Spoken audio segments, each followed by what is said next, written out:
take it. Jim Bianco of Bianco Research can get in on the conversation. Jim, I'd love your thoughts on this situation. We talked about it, lots of cross currents, lots to process. Where do you stand on what we've just heard? Yeah, I agree with a lot of what Bob was saying about that nominal GDP came down. In other words, they cut the real growth more than they raised the inflation rate. But I think ultimately, I've termed this the meeting before the meeting. I think the most important meeting for the Fed is going to be the May 7th meeting. All right, they cut their forecast. We've got the histrionics of a 10% correction. We're all talking about tariffs.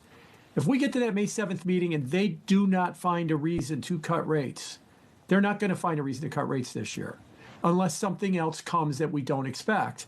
And I think when you look at the market right now, at least the initial reaction in Fed Fund futures and the like, is that they're not going to cut rates at that May 7th meeting.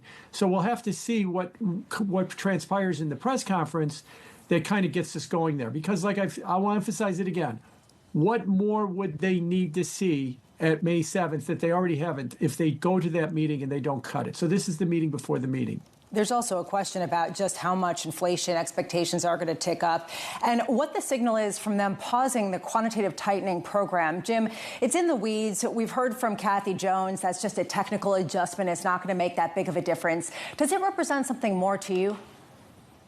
Yeah, only in the extent that a lot of the quantitative tightening, the rolling off of the balance sheet was that they weren't buying mortgages to the extent that they used to.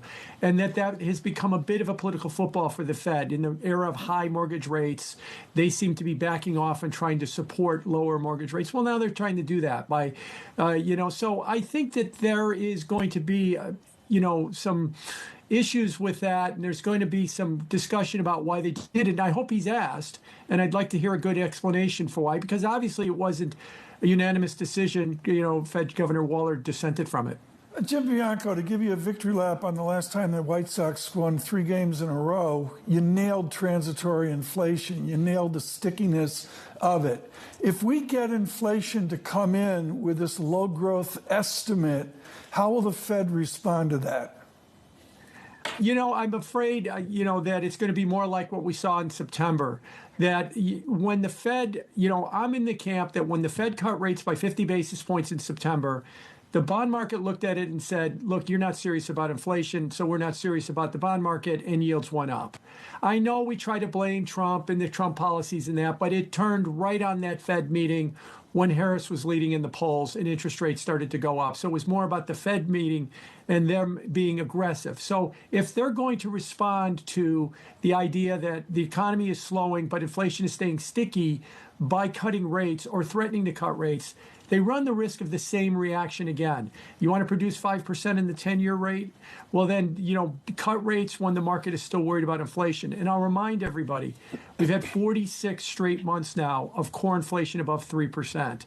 And the Fed keeps talking about their target being below 2.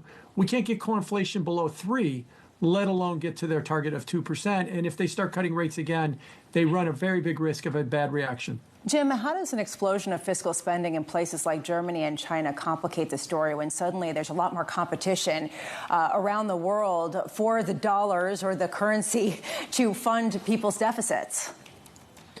Well, I think the first thing you'd have to look at is, the example that we had with the CARES Act in 2020 with an explosion of fiscal spending was inflation. And I think you're probably going to see an uptick of inflation in Europe, and that's going to reverberate through everywhere. Remember, when we had our uptick in inflation, so did they. I suspect if they have an uptick of inflation, it will come back to us, not $1 for dollar, but we'll see an upward push of an inflation. And I also think that that's also going to attract capital to Europe. They've got, they got down to like a 10 PE on a lot of their stock markets where we were above 20. So they're a cheap market, and now they're stimulating.